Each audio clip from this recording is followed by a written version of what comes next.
क्या आपने कभी अपने जीवन साथी की आंखों में देखकर यह महसूस किया है कि आप उन्हें पहले से जानते हैं? जैसे कोई अनदेखा, अनजाना रिश्ता आपके दिल को उनकी आत्मा से जोड़ता है। क्या ये सिर्फ एक संयोग है या फिर पिछले जन्मों की कोई गहरी कहानी आपके इस रिश्ते को आज भी बुन रही है? परमहंस योगानंद, जिन्होंने आत्मा की गहराइयों को समझा और दुनिया को प्रेम और आत्म जागरण का रास्ता दिखाया, कहते हैं कि पति पत्नी का रिश्ता सिर्फ इस जन्म का नहीं बल्कि आत्मा का एक अनंत यात्रा का हिस्सा हो सकता है। इस वीडियो में हम योगानंद जी की शिक्षाओं के आधार पर इस गहरे सवाल का जवाब तलाशेंगे। क्या पति पत्नी का रिश्ता पिछले जन्मों से जुड़ा है? और अगर हाँ, तो ये हमें अपने रिश्तों को और अधिक प्रेम, समझ और उद्देश्य के साथ कैसे जीने की प्रेरणा दे सकता है। परमहंस योगानंद कहते हैं, हमारा सच्चा संबंध शरीर से नहीं, आत्मा से होता है और आत्मा का संबंध समय से परे होता है। जब कोई आत्मा बार बार जन्म लेती है तो वह अकेली नहीं आती। वो अपने साथ स्मृतियां लाती है, संवेदनाएं लाती है और सबसे महत्वपूर्ण, अधूरे रिश्ते लाती है। योगानंद ने कई बार कहा कि कुछ पति पत्नी केवल जीवन साथी नहीं होते, वे आत्मा साथी, सोलमेट्स होते हैं। वे पुनर्जन्मों में एक दूसरे की खोज करते हैं, कभी प्रेम के रूप में, कभी सेवा के रूप में, कभी दुख के साथी तो कभी साधना के साथी। क्या आपके जीवन में कोई ऐसा आया है जिसे देखकर एक अजीब सी शांति महसूस हुई हो? शायद कोई आपका पति या पत्नी या वो व्यक्ति जिससे मिलकर लगा, मैं इसे जानता हूं, पर कब, कहां, कैसे, ये याद नहीं। योगानंद इसे आत्मिक स्मृति कहते हैं। हमारी आत्मा सब कुछ याद रखती है पर मन उसे भूल जाता है। पर जब वो आत्मा फिर सामने आती है तो एक कंपन होता है, एक मौन पुकार, ओह तुम यहीं थे, मैं तुम्हें ढूंढ रहा था। आजकल विवाह को एक सामाजिक व्यवस्था माना जाता है, कुछ कानूनी दस्तावेज, कुछ रस्में और फिर साथ रहना।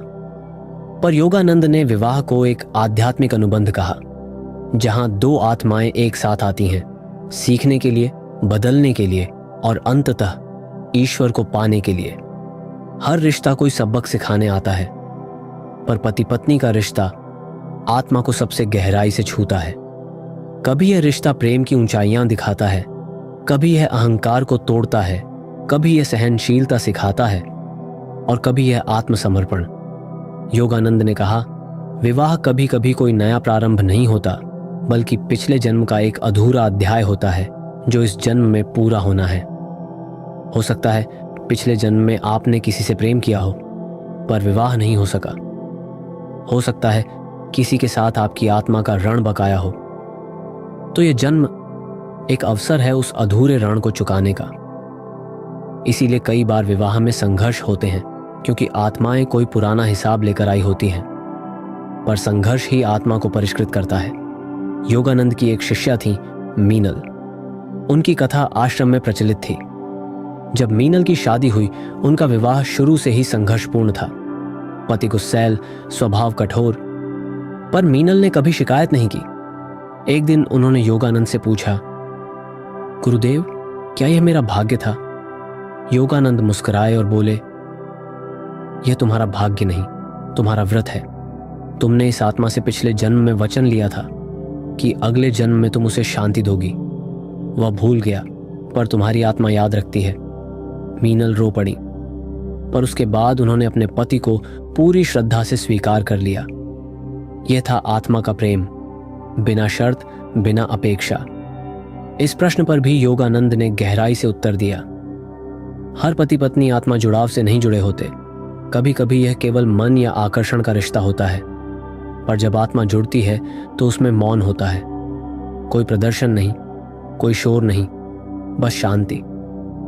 यदि आपका रिश्ता आपको भीतर से मजबूत करता है, आपको ईश्वर के करीब ले जाता है, तो समझिए यह रिश्ता आत्मा का है, शरीर का नहीं। अब एक सवाल अपने आप से पूछिए, क्या मेरा रिश्ता आत्मा से जुड़ा है? क्या इस रिश्ते ने मुझे भीतर से बड़ा बनाया है, या क्या यह केवल सामाजिक और शारीरिक स्तर पर सीमित है? अगर आपका साथी आपको धैर्य सिखा रहा है, करुणा सिखा रहा है या प्रेम में ईश्वर की झलक दे रहा है, तो यह कोई संयोग नहीं, ये आत्मा की यात्रा है जो पिछले जन्मों से चल रही है। योगानंद कहते हैं, अगर आप जानना चाहते हैं कि कोई रिश्ता आत्मिक है या नहीं, तो मौन में बैठ जाइए, ध्यान की गहराई में उतर जाइए, फिर उस व्यक्ति की उपस्थिति को भीतर महसूस कीजिए। यदि आपको शांति मिले तो वो आत्मा आपका साथ देने आई है। अगर बेचैनी हो तो शायद ये रिश्ता सीख के लिए आया है, साथ के लिए नहीं। ध्यान ही वह द्वार है जहां से आत्मा अपने पुराने रिश्तों को पहचानती है। हर पति या पत्नी या तो आपकी आत्मा के साथ चलने वाला सहयात्री होता है या फिर आत्मा का शिक्षक। शायद वो आपको टूटने के लिए मिला हो ताकि आप भीतर कुछ नया बन सके, या शायद वो आपको प्रेम देने के लिए आया हो, जैसा प्रेम आपने पिछले जन्म में कभी खोया था। योगानंद ने कहा, जिसे तुम दुख समझते हो वह आत्मा की शिक्षा होती है। तो अगर आपका रिश्ता चुनौतीपूर्ण है तो रुकिए मत, भागिए मत, बल्कि उस आत्मा के संदेश को सुनिए। क्या आपने कभी अपने साथी की आंखों में देखा है और वहां कोई पुराना दर्द महसूस किया हो, कोई अनकहा वादा, कोई अधूरी पुकार? वो आत्मा आपसे कुछ कहना चाहती है, पर शब्द नहीं, मौन में, और आत्मा मौन को ही समझती है। इसलिए अपने रिश्ते को केवल संबंध न मानिए, उसे साधना समझिए। जैसे मंदिर में ध्यान करते हैं, वैसे ही इस रिश्ते को ईश्वर की उपस्थिति बनाइए। योगानंद कहते हैं, जब आत्माएं मिलती हैं तो वे बोलती नहीं, वे बस पहचान लेती हैं। आपने अनुभव किया होगा, कभी किसी व्यक्ति से मिलकर लगा कि शब्दों की जरूरत ही नहीं। एक नजर, एक मौन, और भीतर पिघल पिघल जाता है। कभी किसी के साथ 10 साल बिताने पर भी आत्मा नहीं जुड़ती, और कभी कोई अनजान भी आपके भीतर का हिस्सा बन जाता है। क्यों? क्योंकि आत्मा की पहचान दिमाग से नहीं होती, वह ऊर्जा से होती है। और जब वह ऊर्जा पहले से जुड़ी हो तो मिलते ही वो रिश्ता फिर से जाग उठता है। कई बार आत्मा वादा करती है, अगले जन्म में मैं फिर आऊंगा, और वो आती है, पर सब कुछ वैसा नहीं होता जैसा पहले था। शरीर बदल जाते हैं, समय बदल जाता है, स्थिति बदल जाती है, पर आत्मा का वादा वैसा ही रहता है। इसीलिए कुछ पति पत्नी के रिश्ते बेहद भावुक होते हैं। उनमें तर्क नहीं होता, बस समर्पण होता है। कभी वह प्रेम बन जाता है तो कभी त्याग, और कभी वह वादा बनकर रह जाता है जिसे निभाना जरूरी है, भले ही मन न माने। एक और गहरा प्रश्न है, अगर आत्मा जुड़ी हुई थी तो जीवन में साथ क्यों नहीं आ पाई? योगानंद कहते हैं, हर आत्मा का अपना कर्म पथ होता है, सिर्फ जुड़ाव काफी नहीं। कभी कभी आत्मा की यात्रा अलग अलग होती है। आप किसी से बहुत प्रेम करते हैं, पर जीवन की राहें जुदा हो जाती हैं। इसका अर्थ यह नहीं कि वह प्रेम झूठा था। वह प्रेम एक आत्मिक उपस्थिति था, जिसने आपको कुछ दिया, कुछ सिखाया, और फिर चला गया। कुछ आत्माएं केवल जागृत करने आती हैं, साथ निभाने नहीं। कई बार पति पत्नी का रिश्ता सामाजिक रूप से सही होता है, पर आत्मा भीतर विरोध करती है। और कभी कभी समाज के नज़र में गलत रिश्ते आत्मा के लिए सबसे सही होते हैं। तो कौन तय करेगा कि रिश्ता सही है? मन, परिस्थिति या आत्मा? योगानंद कहते हैं, जब रिश्ता आपको भीतर से शांत कर दे तो जानिए आत्मा ने उसे स्वीकार किया है। कुछ रिश्ते आपकी पूरी दिशा बदल देते हैं। आप पहले जिस तरह सोचते थे, जीते थे, स्वप्न देखते थे, वो सब बदल जाता है। आप अधिक शांत हो जाते हैं, या अधिक भावुक, या कभी इतने टूट जाते हैं कि भीतर से कुछ नया जन्म लेता है। यह आत्मा का काम होता है। वो आत्मा जिसे आप पति या पत्नी के रूप में पहचानते हैं, वो आपका शिक्षक बनकर आई है। उसने आपको आपसे मिलवाया है। योगानंद ने एक बार एक साधक से कहा, अगर तुम जानना चाहते हो कि कोई आत्मा तुम्हारी आत्मा से जुड़ी है या नहीं, तो अपनी आंखें बंद करो और उसके बिना खुद को अनुभव करो। अगर आप अधूरे लगे तो समझिए वह आत्मा अभी आपकी यात्रा का हिस्सा है। अगर आप पूर्ण लगे तो हो सकता है वह आत्मा अपनी भूमिका पूरी कर चुकी हो। कभी कभी जुड़ाव होता है, पर बंधन नहीं। कभी आत्मा साथ रहती है, पर साथ चलती नहीं। यह विरोधाभास नहीं, यह परम सत्य है। ध्यान में जब आप गहराई से उतरते हैं तो वहां शब्द नहीं होते, सिर्फ कंपन होता है। आप किसी प्रिय को स्मरण करते हैं और आंसू बहने लगते हैं। वो आत्मा वहां होती है। कोई चुपचाप आपके साथ बैठी होती है। कभी आपने सोचा आपके रोने पर किसी की आत्मा क्यों बेचैन हो जाती है? क्यों आपके मन की बात कुछ लोग बिना कहे समझ लेते हैं? क्यों कुछ लोग आपकी पीड़ा को अपने भीतर महसूस करते हैं? क्योंकि आत्मा सुन रही होती है। वो एक गूंगे प्रेम की भाषा है जो केवल मौन में समझी जाती है। योगानंद ने विवाह को योग नहीं, यज्ञ कहा। क्यों?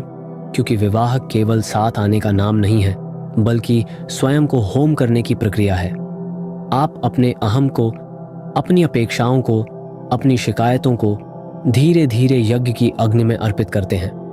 वहीं से आत्मा का मिलन होता है, न कि केवल मंगलसूत्र या रस्मों से। सच्चा विवाह तब होता है जब आप एक दूसरे की आत्मा में ईश्वर को देखने लगते हैं। तो कैसे परखें कि आपका रिश्ता आत्मिक है या केवल सामाजिक? योगानंद ने 3 संकेत बताए। शांति, उस व्यक्ति के साथ रहकर मन में मौन हो। विकास, उस रिश्ते ने आपको बेहतर इंसान बनाया हो। ईश्वर की याद, जब भी वह व्यक्ति हो आपकी आत्मा प्रभु को याद करे। यदि ये तीनों बातें हैं तो समझिए ये रिश्ता जन्मों से बंधा है और ये जन्म केवल उसे जागृत करने आया है। पर अंत में हर आत्मा का लक्ष्य क्या है? पति पत्नी होना, साथ जीवन बिताना, या केवल कर्मों का निर्वाह? नहीं, योगानंद कहते हैं आत्मा का अंतिम लक्ष्य केवल एक है, ईश्वर में लीन होना। सभी रिश्ते, सब प्रेम, सब वियोग उसी परम मिलन की तैयारी है। अगर आपका रिश्ता आपको परमात्मा की ओर निकट ले जाए तो समझिए यह आत्मा का सच है, वरना यह केवल माया का एक सुंदर स्वप्न है जो एक दिन टूट जाना है। एक बहुत ही गहरा प्रश्न है, क्या आत्मा सिर्फ एक ही व्यक्ति से जुड़ती है, या क्या संभव है कि आत्मा अलग अलग जन्मों में अलग अलग आत्माओं से जुड़े? योगानंद कहते हैं आत्मा का जुड़ाव सीमित नहीं होता। यह एक बार नहीं, कई बार हो सकता है, पर हर बार उसका उद्देश्य होता है। सोलमेट का अर्थ है जिससे आत्मा कुछ गहरे स्तर पर सीखने या साझा करने आई हो। पर इसका यह अर्थ नहीं कि सोलमेट एक ही होगा या हर जन्म में वही आत्मा साथ आएगी। हर जन्म आत्मा को अलग दिशा में विकसित करता है। कभी एक आत्मा आपको प्रेम सिखाने आती है तो कभी दूसरी आत्मा आपको छोड़कर जाना सिखाती है। दोनों ही सोलमेट हो सकते हैं, एक जोड़े हुए, एक तोड़ने वाले। बहुत से लोग पूछते हैं क्या हर आत्मा को सोलमेट मिलना जरूरी है? योगानंद कहते हैं नहीं, आत्मा अपने आप में पूर्ण है। सोलमेट मिल जाए तो अच्छा, न मिले तो आत्मा अकेली भी परमात्मा तक जा सकती है। सोलमेट एक अवसर है लेकिन आवश्यक नहीं। जैसे नदी को समुद्र तक पहुंचना ही है, कभी वह किसी और नदी से मिलती है और कभी अकेली ही बहती है। यही आत्मा का भी मार्ग है। यदि आपका जीवन साथी है तो उसे आत्मा के विकास का साधन बनाइए। अगर नहीं है तो स्वयं को ही आत्मसंगी बनाइए, क्योंकि सबसे बड़ा सोलमेट आपकी अपनी आत्मा ही है।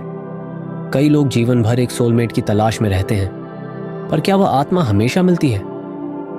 योगानंद स्पष्ट करते हैं जब आपकी आत्मा तैयार होती है तभी वह आत्मा सामने आती है जो आपके लिए बंधी थी। आपके भीतर अभी भी क्रोध है, अपेक्षाएं हैं, तो सोलमेट नहीं, केवल पाठ पढ़ाने वाले लोग आएंगे। जैसे ही आप भीतर शुद्ध होते हैं वह आत्मा प्रकट होती है जो वर्षों से आपकी यात्रा में थी। इसलिए सोलमेट का मिलना दूसरे को खोजने से नहीं, स्वयं को खोजने से होता है। योगानंद की सबसे सुंदर बात यह थी, हर आत्मा का अंतिम विवाह ईश्वर से होता है। पति पत्नी के रिश्ते, प्रेम के अनुभव, सोलमेट की खोज, ये सब एक तैयारी है उस अंतिम मिलन की जहां आत्मा ईश्वर में लीन हो जाती है।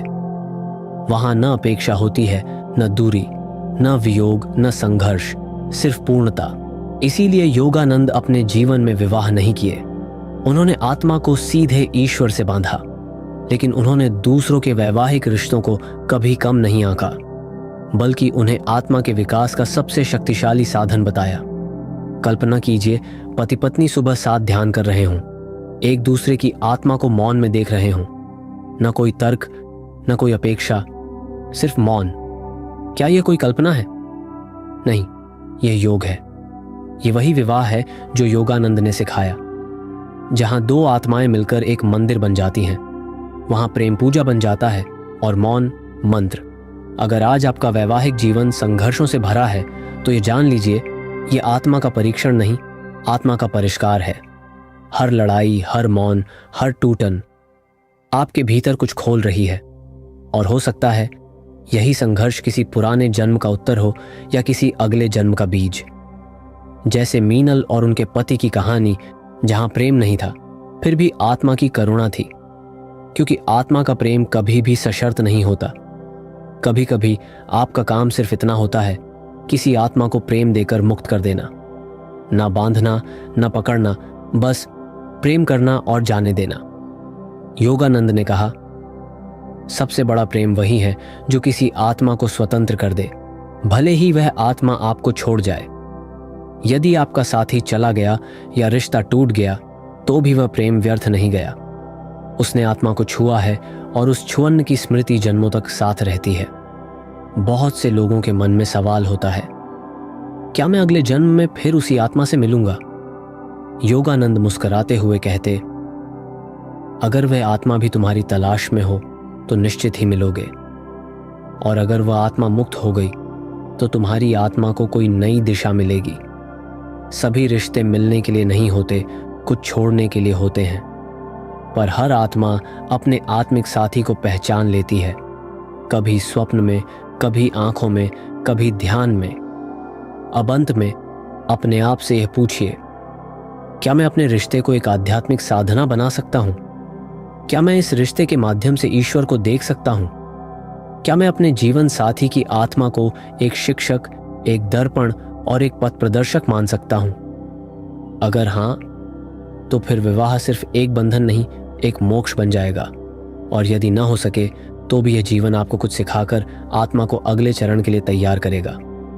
पिछले जन्म के रिश्ते, सोलमेट, पति पत्नी का आत्मा जुड़ाव, ये सब सुंदर है, पर इन सबसे ऊपर है आत्मा का विवाह ईश्वर से। हर रिश्ता, हर प्रेम, हर वियोग एक ही दिशा में जा रहा है, जहां आत्मा पूर्ण हो जाती है। तो अब जब आप अपने जीवन साथी को देखें तो एक प्रश्न जरूर पूछिए, क्या मैं इसकी आत्मा को देख पा रहा हूं? और जब आप उसे मौन में महसूस करें तो जानिए, आपकी आत्मा उस आत्मा से पहले भी जुड़ी थी और शायद अगले जन्म में फिर जुड़ जाएगी, या शायद अब आप ईश्वर से जुड़ने के लिए तैयार हो गए हैं। अगर आपको ये वीडियो पसंद आया और आप अपने रिश्तों को और गहरा करने के लिए ऐसी ही आध्यात्मिक और प्रेरणादायक सामग्री चाहते हैं तो हमारे चैनल को सब्सक्राइब करना न भूलें। बेल आइकन दबाएं ताकि आपको हमारे हर नए वीडियो की सूचना मिले। अपने विचार और अनुभव कमेंट सेक्शन में साझा करें और इस वीडियो को अपने दोस्तों और परिवार के साथ शेयर करें ताकि वे भी इस आध्यात्मिक यात्रा का हिस्सा बन सकें। आइए मिलकर प्रेम और आत्म जागरण की इस यात्रा को और आगे बढ़ाएं। धन्यवाद।